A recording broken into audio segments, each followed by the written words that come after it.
My name is B. Harshit. Today, I am going to present a seminar on the subject probability theory and spectral characteristics. My roll number is 412. So let's move to our next slide. So, as our topic today about seminar is random process. So, what is a random process? The foundation of evolving uncertainty. Uncertainty. This is a very good sentence. Uncertainty means the problems we face in an event. For suppose we have a work to do, suppose lifting a box and keeping it in another place. So it does not happen same. You may have to climb the stairs, you may have to go at a very far distance, or you may not able to lift the box. So these are all the uncertainties. Like by this, there are many possible outcomes, such as you may not go up the stairs, you may not walk too far, you are not enough strength to lift the box. Okay, so let's discuss the basic definition, that is, what is a random process? A random process is collection of variables indexed by time or space, formally represented as x of t, where each x of t is an individual random variable.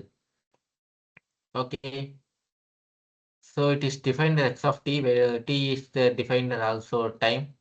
So as we are going, we are not knowing what is happening over there.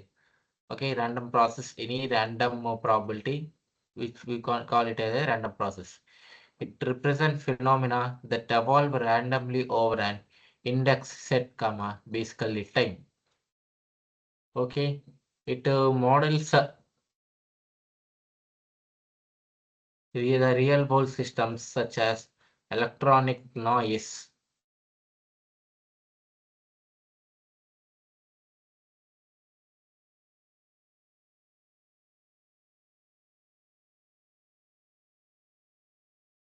the key distinction from a simple random variable is the evolution over an index, introducing the dimension of time dependency.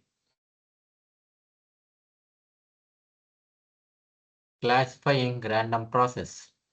Understanding the context. Random processes are classified based on the nature of their index set and the state space. So now let's discuss the thing about the time domain. Discrete time. Index set t is countable. Means t is only applicable for a set of values that are going continuous time. Index set t is continuous. That means there are no discrete values such as particular as each and every value, or we can say in suppose there are 1 and 2. In this case, we are only take 1, we are only going to take 2. But in continuous, we're going to take 1 and 2 between all the infinite values, such as 1.1111 and 1.0000213. Like that, each and every continuous value possible, we can take in the continuous time domain. Value domain, discrete valued. The discrete valued domain generally occurs to discrete time. As the t is discrete, the function is only applicable to the discrete values t, and the value domain will be also discrete. Continuous valued. Continuous valued is comes from the continuous time, where there is no discrete each and every possible value we are going to take. So the continuous valued function will come as we are going to take substitute each and every value. Stationary process. Properties are invariant over time.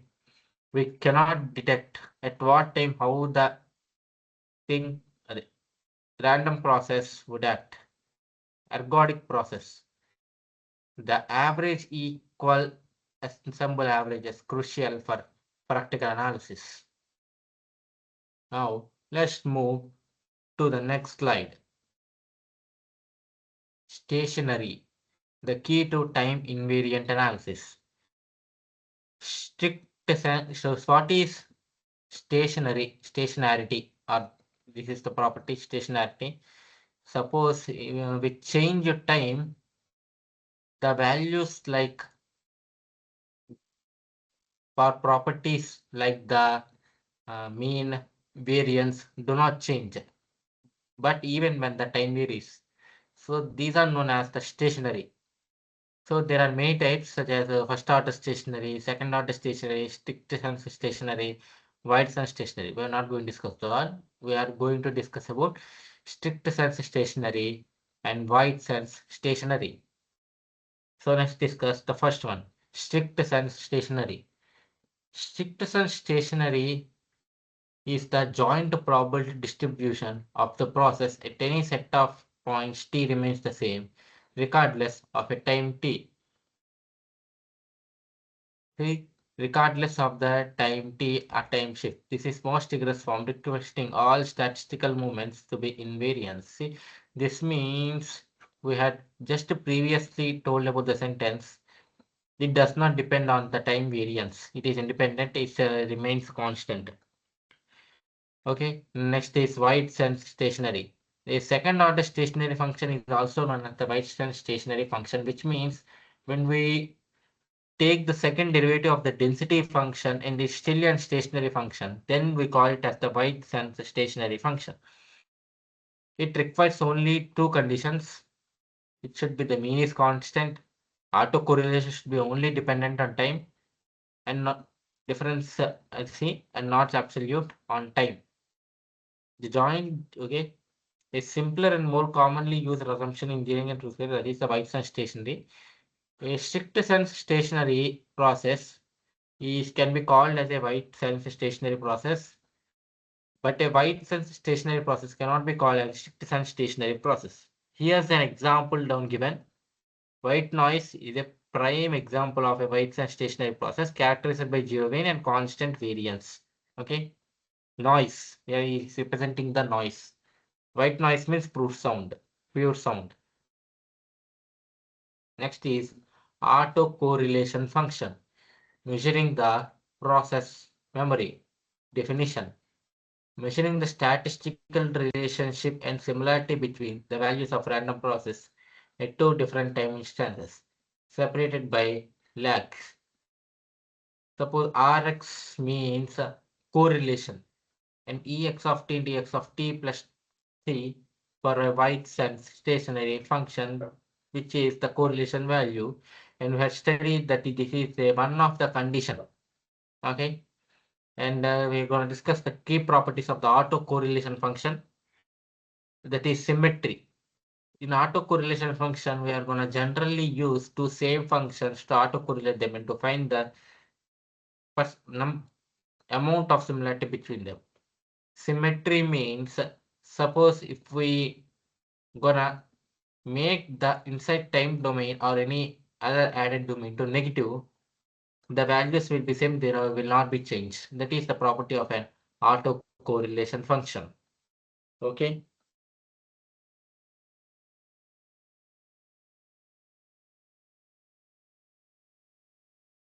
Okay, here's the significance. There's a small difference. Provides crucial insight to the memory of the process. If Rx quickly decays quickly to zero, the process is short and term correlatory. If it stays high, the process has strong long-term independency. Here, he describes the importance of the autocorrelation function. Means if the autocorrelation is zero, the process is short-term. If it stays for long, it is called strong long-term dependency. The spectral domain, power spectral density.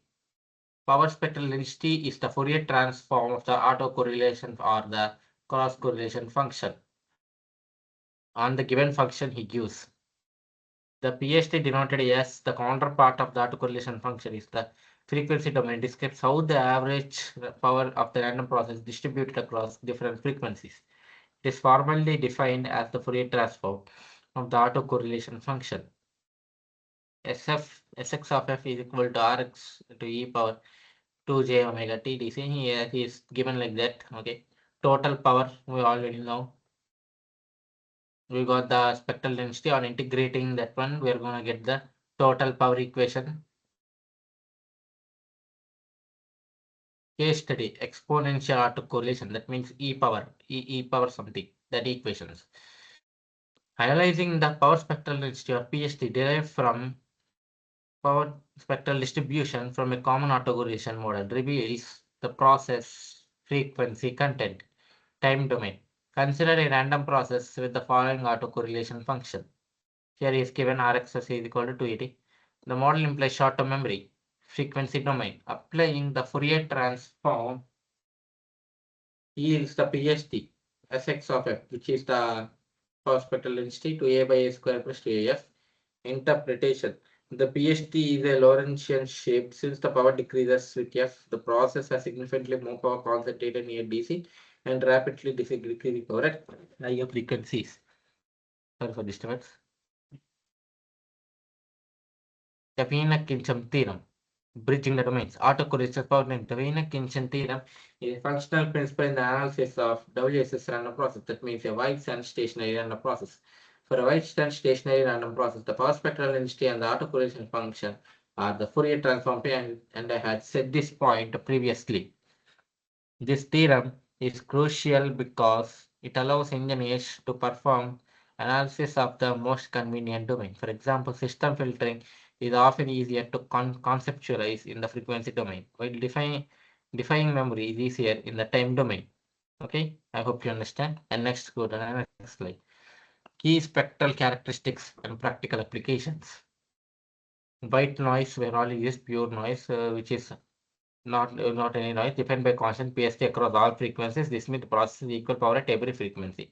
This is the point. Every frequency, it has equal power, and its autocorrelation function is a Dirac delta function. Colored noise. Any process where the PST is not flashed, indicating frequency is dependent power distribution, example includes pink noise and blue noise. Applications. Spectral analysis is vital characteristic in communication system, designing filters for signal processing, analyzing biomedical signals, and modeling turbulence. Conclusion. Mastery of stochastic process. Modeling uncertainty, simplified analysis, frequency insight, unified theory. And let's discuss in detail about these four. Modeling uncertainty. Random process provide a rigorous mathematical framework for modeling time evolving uncertainty in complex systems. Simplified analysis. Concept like stationary ergodity allows to simplify complex infinite dimension problems. Frequency insights. The power spectral density reveals the distribution of power across the frequency spectrum. And unified theory. The Wiener-Kincham theorem serves as a powerful bridge connecting time domain characteristics with frequency domain characteristics. I hope you understand. And thank you. That is my seminar.